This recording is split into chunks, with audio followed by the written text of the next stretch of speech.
Selamat pagi, apa kabar pemirsa TVR Parlemen dimanapun Anda berada. Berjumpa kembali dalam program TVR 09 bersama saya Alfa Rizky dan rekan saya. Dan saya Elisa Purba. Pemirsa, dalam 30 menit ke depan kami akan menyajikan kepada Anda sejumlah berita nasional. Khususnya dari sudut pandang DPR RI sebagai referensi Anda dalam memahami dinamika politik, hukum, ekonomi, sosial, dan budaya di Indonesia. Dan pemirsa TVR Parlemen, inilah TVR 09 selengkapnya.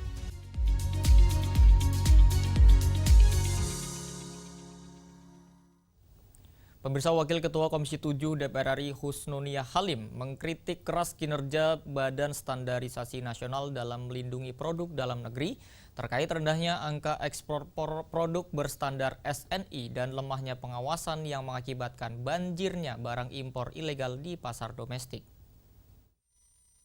Wakil Ketua Komisi 7 DPR RI Husnunia Halim mengkritik keras kinerja Badan Standarisasi Nasional atau BSN dalam melindungi produk dalam negeri. Husnunia menyoroti rendahnya angka ekspor produk berstandar SNI, serta lemahnya pengawasan yang mengakibatkan banjirnya barang impor ilegal di pasar domestik. Dalam rapat dengar pendapat bersama BSN, Wakil Ketua Komisi 7 DPR RI Husnunia Halim mengungkapkan keprihatinannya atas daya saing produk lokal. Dari hampir 6.000 jenis produk di Indonesia, baru sekitar 3% atau 204 jenis produk yang mampu menembus pasar ekspor karena terkendala standarisasi. Selain masalah ekspor, keluhan dari pelaku usaha terkait proses sertifikasi SNI di internal dinilai masih panjang, rumit, dan birokratis. Ada masukan dari pelaku usaha yang kebijakan di proses sertifikasi SNI ini di kita masih dirasakan oleh para pengusaha cukup panjang dan rumit proses birokrasinya. Mungkin banyak faktor ya. Namun aspirasinya dari para pengusaha adalah apakah memungkinkan kebijakan yang membuat bisa percepatan proses sertifikasi SNI tersebut. Lemahnya standar di perbatasan menjadi penyebab utama hancurnya sektor manufaktur formal atau UMKM lokal. Husnunia mendesak agar BSN tidak lagi dipimpin oleh pelaksana tugas atau PLT, agar memiliki kewenangan dan semangat penuh dalam memperkuat daya saing produk bangsa. Komisi 7 juga mempertanyakan minimnya anggaran BSN yang dianggap tidak sebanding dengan tanggung jawab besar untuk melindungi pasar Indonesia dari serbuan produk luar negeri. Handoko, TVR Parlemen, melaporkan. Pemirsa, Grup Kerjasama Bilateral DPR RI menggelar pertemuan kehormatan dengan Duta Besar Mongolia untuk Indonesia guna memperkuat hubungan dan kerjasama ekonomi antara Indonesia dan Mongolia melalui peningkatan diplomasi serta potensi perdagangan di berbagai sektor.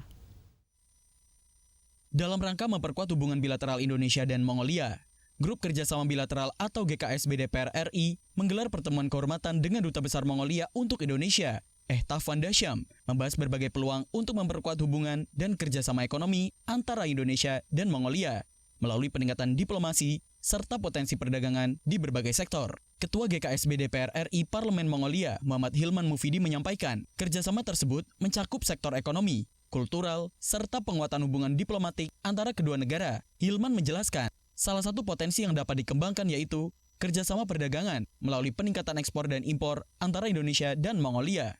Kita ingin membuka potensi-potensi baru dan juga terkait ekspor impor barang-barang antara Indonesia dan juga Mongolia. Dan salah satu yang kita dorong itu terkait dengan bebas visa terhadap dua negara tersebut supaya koneksi atau hubungan Mongolia dan Indonesia yang sudah berjalan 70 tahun ini akan terus berkembang dan juga dapat membuka potensi-potensi yang lainnya ke depannya.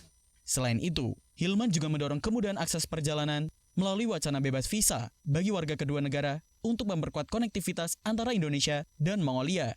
Lebih lanjut, Hilman menyebut dalam sektor perdagangan, Mongolia memiliki produk tekstil berkualitas seperti bulu dan khasmir yang dikenal di dunia. Sementara itu, Indonesia memiliki potensi ekspor berbagai komoditas seperti beras, minyak, serta produk pangan lainnya yang dibutuhkan oleh masyarakat di Mongolia. Bari Ramadana, TVR Parlemen, melaporkan.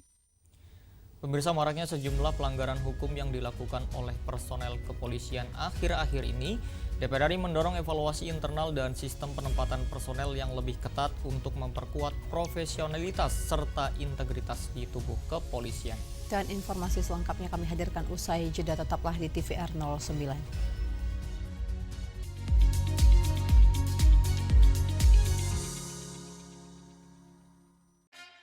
Yuk kita kenalan dengan anggota DPR RI periode tahun ini. Dari depan kursi. Di balik kursi. Gini, di balik kursi. Aku ingin menjadi sesuatu yang mungkin bisa kau rindu. Itulah pokok nama. Semakin penasaran kan bagaimana kiprah karir politiknya? Hanya di TVR Parlemen. Dari ruang sidang Senayan, Jakarta, menyajikan liputan langsung kinerja DPR RI.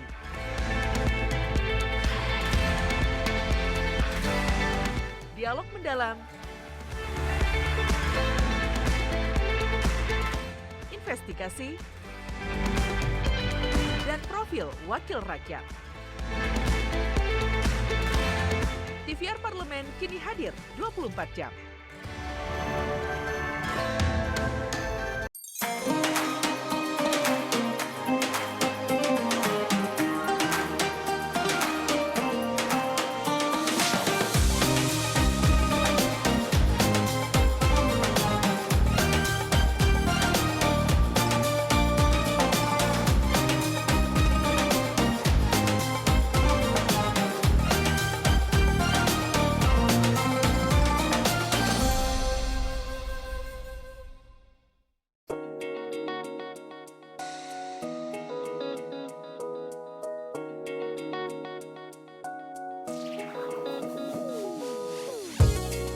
Kehadiran mereka tidak hanya mewakili suara perempuan, tetapi juga membawa perspektif yang beragam serta pengalaman hidup yang unik ke dalam proses pembuatan kebijakan.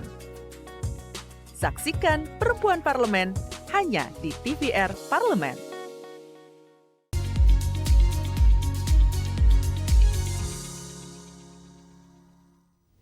Anda kembali menyaksikan TVR 09. Pemirsa, Komisi 3 DPR RI menilai institusi Polri harus dapat menjaga kepercayaan publik dan konsisten meningkatkan kualitas penegakan hukum di Indonesia. Maraknya sejumlah pelanggaran hukum yang dilakukan oleh personil kepolisian akhir-akhir ini harus disikapi melalui evaluasi internal dan sistem penempatan personel yang lebih ketat. Komisi 3 DPR RI menilai institusi Polri harus dapat menjaga kepercayaan publik dan konsisten meningkatkan kualitas penegakan hukum di Indonesia. Anggota Komisi 3 DPR RI Nasir Jamil mengatakan, pelanggaran yang terjadi dilakukan oleh oknum dampaknya bisa merusak sistem yang telah dibangun oleh institusi kepolisian. Ia mendorong Kapolri untuk melakukan evaluasi secara menyeluruh terhadap berbagai kasus yang terjadi. Mengajak kepada pimpinan di Kepolisian Republik Indonesia untuk mengevaluasi secara komprehensif, secara kritis, apakah kejadian-kejadian yang hari ini terjadi di institusi kepolisian, apakah itu personal atau institusional, ya, sehingga kemudian jangan sampai perilaku oknum itu bisa merusak sistem yang dibangun oleh institusi kepolisian itu sendiri. Anggota Komisi 3 DPR RI Safarudin menambahkan, dalam mendukung upaya perbaikan kualitas personil Polri, ia menekankan pentingnya proses penilaian terhadap calon pejabat kepolisian sebelum menempati posisi penting di institusi tersebut. Penempatan personil di jabatan-jabatan strategis itu harus betul-betul dilakukan asesmen, ya, supaya kita tahu bagaimana sih orang ini punya daya tahan terhadap godaan-godaan materi, bisa tergambar bagaimana rekam jejaknya dia mulai sampai jadi mulai dari polisi. Dari Balikpapan, Kalimantan Timur, Sigit Rilo, TVR Parlemen melaporkan. Pemirsa, menjelang arus mudik Lebaran, DPR mengingatkan potensi penimbunan BBM di sejumlah daerah, terlebih di tengah situasi global seperti penutupan Selat Hormuz yang berpotensi memicu panik buying. Menjelang arus mudik Lebaran, DPR mengingatkan potensi penimbunan bahan bakar minyak atau BBM di sejumlah daerah. Kenaikan permintaan energi yang dipicu situasi global seperti penutupan Selat Hormuz dinilai berpotensi memicu panic buying hingga praktik penimbunan oleh oknum pedagang. Anggota Komisi 6 DPR RI Nasim Khan mengingatkan pemerintah dan BUMN terkait untuk memperketat pengawasan distribusi BBM menjelang Lebaran. Menurutnya, praktik penimbunan lebih beresiko dibanding panic buying karena dapat menyebabkan kelangkaan pasokan dan mengganggu stabilitas distribusi energi di berbagai daerah. Yang kita khawatirkan bukan hanya kebutuhan mereka semaksimal mungkin dia isi mentok, tapi bagaimana terjadinya masyarakat itu menimbun. Nah itu sudah terjadi di beberapa daerah. Tadi saya sampaikan juga kepada Patra Niaga, kepada Mor 5 juga Pertamina Jatim Balinos ya. Ini sudah terjadi mulai lagi ya penyelewengan, yaitu penimbunan yang terjadi di beberapa daerah. Nah itu saya harapkan itu sebetulnya lebih resiko daripada panic buying. Kalau panic buying karena seberapa sih dia bisa memaksimalkan mengisi kondisi tangki-tangki yang ada. Nah itu yang kita harus waspadai ke depan. Dan saya harapkan masyarakat jangan sampai terpancing, ya, jangan terpanik, ya. Semua sudah teratasi. Bagaimana semua akan dicari solusinya bersama. Komisi 6 DPR RI menegaskan akan terus mengawasi distribusi energi di berbagai daerah untuk memastikan ketersediaan BBM tetap terjaga dan pelayanan kepada masyarakat berjalan optimal selama momentum mudik dan Lebaran. Dari Surabaya, Jawa Timur, Akbar Prakoso, TVR Parlemen melaporkan. Memanfaatkan momentum bulan suci Ramadan, Persaudaraan Istri Anggota DPR RI fraksi PAN menggelar kegiatan bakti sosial dengan membagikan ribuan paket sembako sebagai wujud kepedulian sosial sekaligus upaya mempererat ukhuwah dan solidaritas di lingkungan DPR RI. Memanfaatkan momentum bulan suci Ramadan, Persaudaraan Istri Anggota DPR RI fraksi PAN menggelar kegiatan bakti sosial dengan membagikan ribuan paket sembako. Kegiatan ini menjadi wujud kepedulian sosial sekaligus upaya mempererat ukhuwah dan solidaritas di lingkungan DPR RI. Ketua PIA fraksi PAN, Sawitri Harjo Prakoso, menyebutkan kegiatan ini merupakan agenda rutin tahunan. Pada tahun ini, PIA fraksi PAN menyalurkan 1.100 paket sembako kepada Pamdal, petugas kebersihan, tenaga ahli, staf ahli, serta elemen pendukung di lingkungan DPR RI. Alhamdulillah hari ini kita melaksanakan bakti sosial rutin tahunan dari Persaudaraan Istri Anggota PIA fraksi PAN dan juga fraksi PAN sendiri. Dan alhamdulillah tahun ini kita sudah menyalurkan 1.100 paket sembako yang merupakan keprihatinan kami terhadap kondisi ekonomi saat ini dan juga berbagi kebahagiaan yang mana kami yakini di bulan Ramadan ini akan lebih bermanfaat dan lebih barokah insya Allah. Dan juga harapan kami di tahun-tahun berikutnya kami akan bisa melaksanakan kembali kegiatan serupa ini insya Allah dengan kualitas dan kuantitas yang lebih baik lagi. Lebih lanjut, Sawitri menyebut pelaksanaan kegiatan tahun ini berbeda dari tahun sebelumnya. Jika sebelumnya penyaluran bantuan dilakukan secara simbolis melalui perwakilan, kali ini PIA fraksi PAN menghadirkan langsung 1.100 penerima manfaat dari lingkungan DPR RI. Ia berharap kegiatan berbagi di bulan Ramadan ini dapat terus dilaksanakan pada tahun-tahun mendatang dengan jumlah bantuan dan kualitas program yang semakin baik. Dewi Utomo, TVR Parlemen melaporkan. DPR RI menegaskan komitmennya dalam mendorong penguatan tata kelola pesantren sebagai bagian penting dari sistem pendidikan nasional. Tidak hanya menjadi pusat pembentukan karakter dan nilai keagamaan, pesantren juga merupakan pilar pemberdayaan masyarakat yang harus didukung dengan regulasi yang akuntabel dan berkelanjutan. Pemirsa, informasi selengkapnya kami hadirkan sesaat lagi, tetaplah di TVR 09.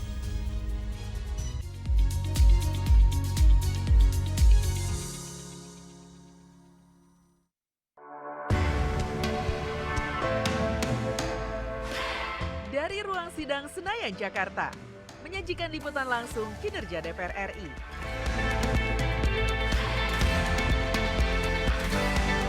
Dialog mendalam, investigasi, dan profil wakil rakyat.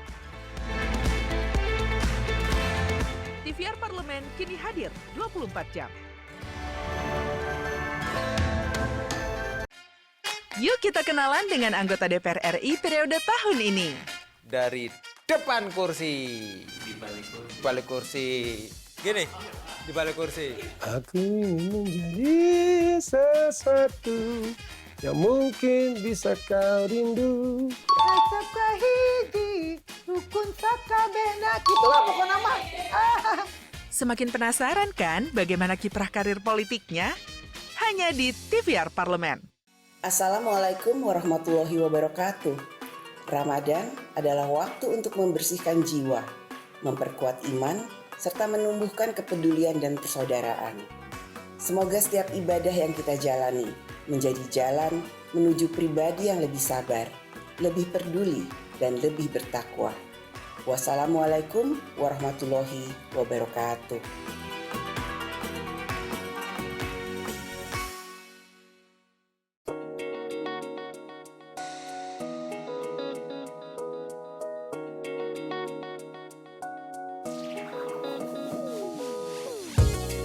Kehadiran mereka tidak hanya mewakili suara perempuan, tetapi juga membawa perspektif yang beragam serta pengalaman hidup yang unik ke dalam proses pembuatan kebijakan. Saksikan Perempuan Parlemen hanya di TVR Parlemen.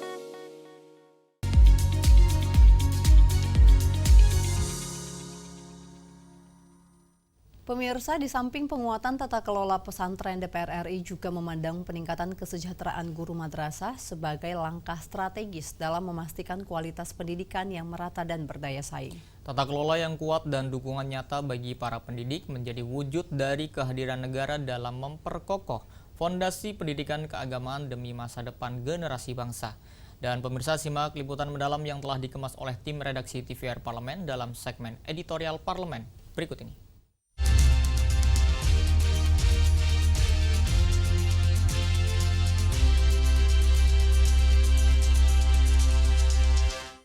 Pesantren dan madrasah menjadi bagian penting dalam sistem pendidikan nasional.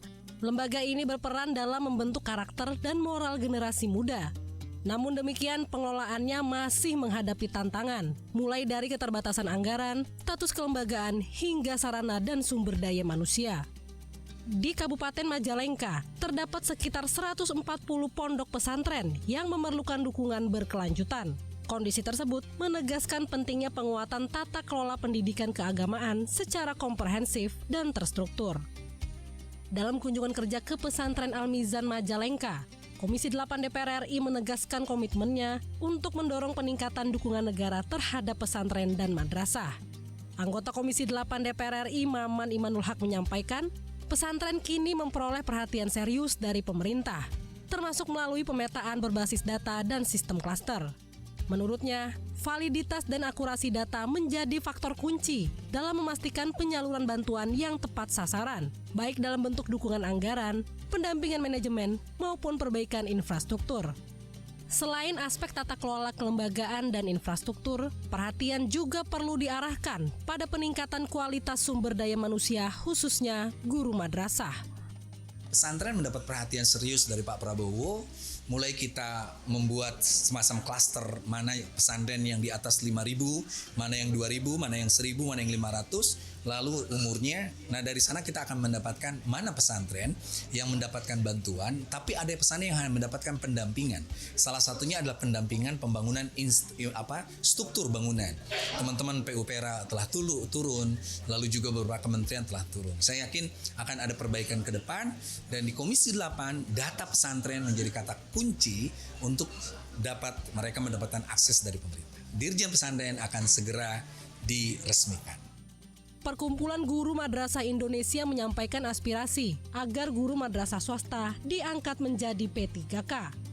Terdapat sekitar 630.000 guru madrasah swasta di Indonesia. Sebagian masih menerima honor Rp300.000 hingga Rp500.000 per bulan.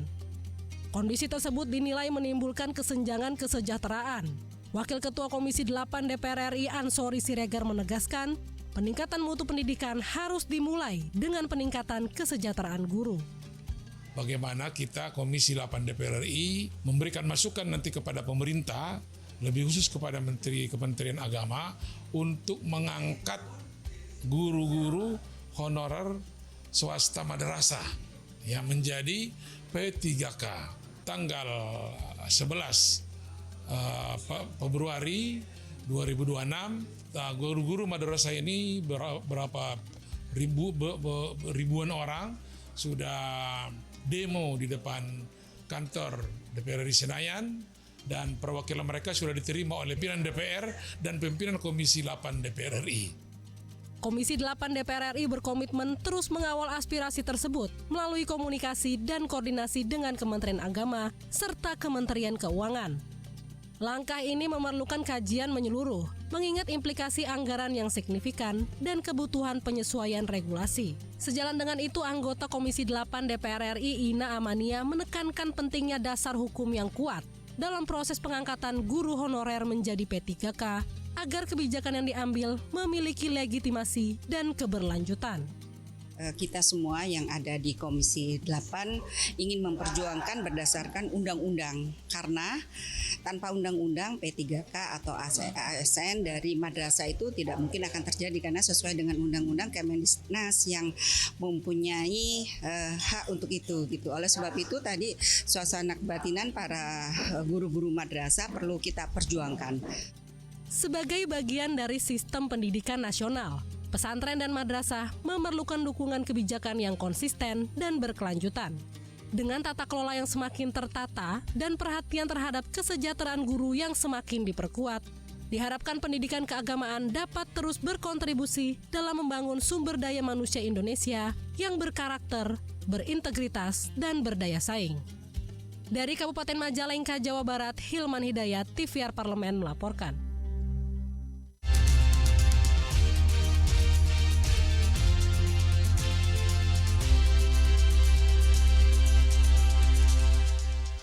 Ya, Elisa dan juga pemirsa, buka puasa bersama atau bukber menjadi salah satu tradisi yang lekat dengan masyarakat Indonesia saat bulan suci Ramadan. Betul sekali, karena memang mulai dari bulan puasa berlangsung banyak yang sudah mengagendakan untuk bukber ya, Alfat. Bahkan tiap harinya bisa penuh ya listnya dengan siapa aja nih bukber. Benar, karena memang kegiatan ini bukan hanya sekedar menikmati hidangan saat berbuka tentunya, namun juga menjadi momen mempererat silaturahmi bersama keluarga, sahabat, dan juga rekan kerja. Dan di berbagai daerah pemirsa di Indonesia, tradisi bukber hadir dengan suasana dan menu khas yang mencerminkan kekayaan budaya lokal.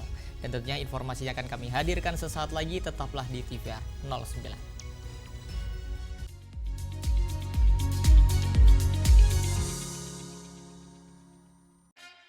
Yuk kita kenalan dengan anggota DPR RI periode tahun ini. Dari depan kursi, di balik kursi.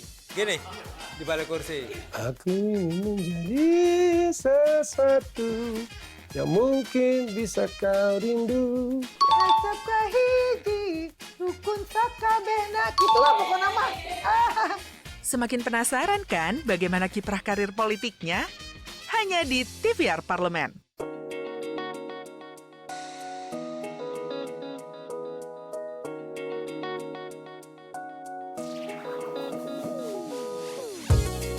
Kehadiran mereka tidak hanya mewakili suara perempuan, tetapi juga membawa perspektif yang beragam serta pengalaman hidup yang unik ke dalam proses pembuatan kebijakan. Saksikan Perempuan Parlemen hanya di TVR Parlemen.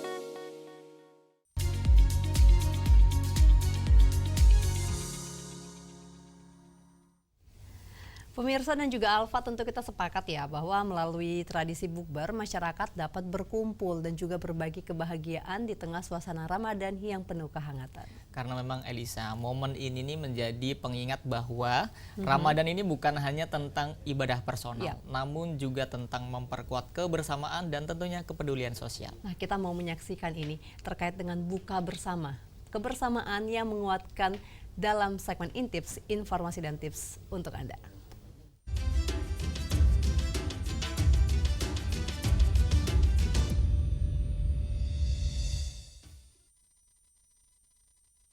Ramadan bukan hanya tentang menahan lapar dan dahaga, melainkan ada satu kebiasaan yang hampir selalu hadir di setiap tahunnya, yaitu buka bersama.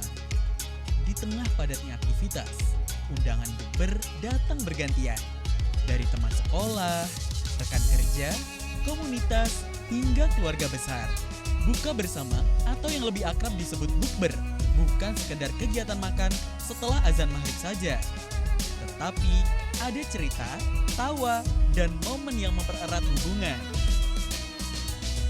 Di bulan Ramadan yang sudah berjalan ini, bukber menjadi salah satu kegiatan yang paling sering dilakukan. Tidak hanya sekali, bahkan bisa berkali-kali dalam satu pekan. Sebenarnya, apa yang membuat bukber terasa begitu istimewa? Dan mengapa kebiasaan ini terus bertahan dan selalu dinantikan? Berikut informasi dan tips seputar buka bersama, kebiasaan yang menguatkan kebersamaan. Secara umum, bukber adalah momen berbuka puasa yang dilakukan bersama orang lain. Namun dalam kehidupan sehari-hari, bukber seringkali berarti lebih dari itu. Di bulan Ramadan, waktu berbuka menjadi saat yang paling ditunggu. Semua orang menunggu momen yang sama. Azan maghrib menjadi penanda, dan meja berbuka menjadi tempat berkumpulnya. Dalam satu waktu yang singkat, orang-orang duduk bersama, melepas lapar, dan memulai obrolan. Inilah yang membuat bukber terasa beda dibandingkan makan bersama di hari biasa. Bukber seringkali menjadi alasan untuk bertemu. Teman lama yang jarang berjumpa, rekan kerja yang sehari-hari sibuk, dan keluarga besar yang sulit berkumpul, menjadikan Ramadan sebagai kesempatan untuk bertemu. Saat menunggu azan maghrib, suasana bukber sering diisi dengan obrolan ringan, mulai dari cerita keseharian, kenangan lama, hingga rencana ke depan. Obrolan-obrolan sederhana inilah yang membuat momen berbuka terasa lebih hangat. Seiring berjalannya waktu, bukber juga mengalami banyak perubahan. Jika dulu lebih sering dilakukan di rumah, kini bukber bisa ditemukan di berbagai tempat. Mulai dari restoran, kafe, masjid, ruang terbuka, hingga lingkungan tempat kerja. Pilihan tempat yang beragam membuat bukber bisa disesuaikan dengan kebutuhan. Meski berbeda, namun semuanya memiliki tujuan yang sama, yaitu menjaga silaturahmi dan mempererat kebersamaan di bulan Ramadan. Menariknya, banyak orang merasa Ramadan belum lengkap tanpa bukber. Undangan yang datang silih berganti, bahkan seringkali harus disesuaikan dengan waktu dan kesempatan. Meski terkesan sederhana, bukber menyimpan nilai-nilai yang bisa dirasakan. Pertama, bukber melatih kita untuk menghargai waktu. Selama sehari penuh menahan lapar dan dahaga, semua orang menunggu azan maghrib di saat yang sama. Momen itu mengajarkan kita tentang kesabaran dan tentang menghargai setiap detik yang berlalu. Kedua, bukber mengingatkan tentang kesederhanaan. Meski hidangan di meja beragam, momen awal berbuka seringkali diawali dengan yang ringan, seperti air mineral atau kurma. Dari hal yang sederhana itu, kita belajar bahwa yang paling penting bukanlah banyaknya hidangan, melainkan rasa syukur yang menyertai. Ketiga, bukber mengajarkan rasa peduli. Dalam banyak kesempatan, buka bersama juga menjadi ajang untuk berbagi, baik melalui mengundang orang lain, berbagi hidangan, maupun menyisihkan sebagian rezeki untuk mereka yang membutuhkan. Disitulah nilai kepedulian tumbuh secara alami. Di tengah perubahan gaya hidup dan teknologi, bukber menjadi salah satu kebiasaan yang masih terus dijaga. Bukber memberi ruang untuk berhenti sejenak, melepas kesibukan, saling menyapa, dan memberi ruang untuk interaksi antar sesama. Pada akhirnya, bukber tidak hanya berbicara tentang menu berbuka, tetapi tentang waktu yang diluangkan untuk berkumpul dan berinteraksi. Ramadan memberi kesempatan untuk menahan diri, sekaligus memperkuat hubungan. Dan buka bersama menjadi salah satu cara untuk mewujudkannya. Di tengah kegiatan sehari-hari, bukber mengingatkan kita untuk menyisihkan waktu, berbincang, dan saling menguatkan. Karena itulah, bukber tidak sekedar menjadi agenda tahunan, melainkan kebiasaan yang menguatkan kebersamaan. Dan selama Ramadan masih berjalan, momen itu akan terus hadir, mengisi meja-meja berbuka dengan cerita, tawa, dan makna yang tidak terlihat namun terasa.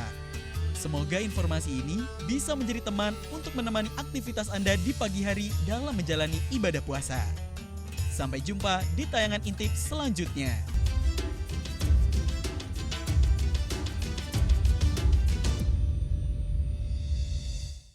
Itu dia tayangannya untuk Anda pemirsa, dan di penghujung acara kami hadirkan kepada Anda agenda DPR RI pada hari ini Selasa 10 Maret 2026. Pada pukul 9.30 atau setelah TVR 09, DPR RI menggelar rapat paripurna DPR RI ke-15 pembukaan masa persidangan 4 tahun sidang 2025 hingga 2026. Lalu pemirsa, pada pukul 14 siang nanti, Komisi 2 DPR RI akan menggelar rapat dengar pendapat umum atau RDPU dengan Profesor Dr. Jimli Asyidik, Profesor Dr. Muhammad Mahfud MD, dan Dr. Refli Harun dengan agenda yaitu menerima masukan terhadap desain serta permasalahan krusial penyelenggaraan pemilu. Dan tentunya masih ada lagi sejumlah agenda serta kegiatan DPR RI lainnya dapat Anda akses di website kami di tvrparlemen.dpr.go.id atau melalui kanal YouTube kami di TVR Parlemen. Dan pemirsa, demikianlah TVR 09 edisi pagi ini. Kami segenap kru TVR Parlemen yang bertugas tentunya mengucapkan terima kasih telah setia menyaksikan TVR 09. Saya Elisa Purba dan rekan saya Selva Rizky. Pemirsa, sampai berjumpa kembali di TVR 09 selanjutnya. TVR Parlemen, referensi Indonesia.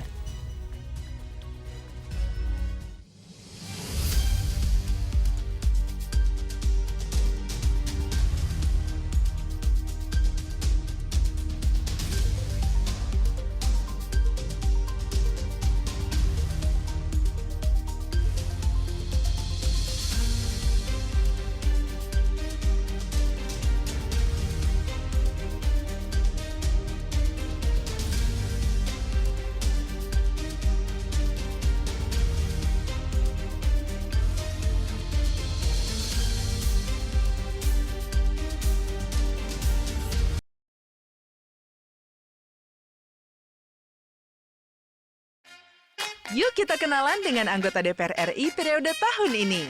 Dari depan kursi. Di balik kursi. Gini, di balik kursi. Aku ingin menjadi sesuatu yang mungkin bisa kau rindu. Acap kahiji, rukun sakabehna. Gitulah pokoknya mah. Semakin penasaran kan bagaimana kiprah karir politiknya? Hanya di TVR Parlemen.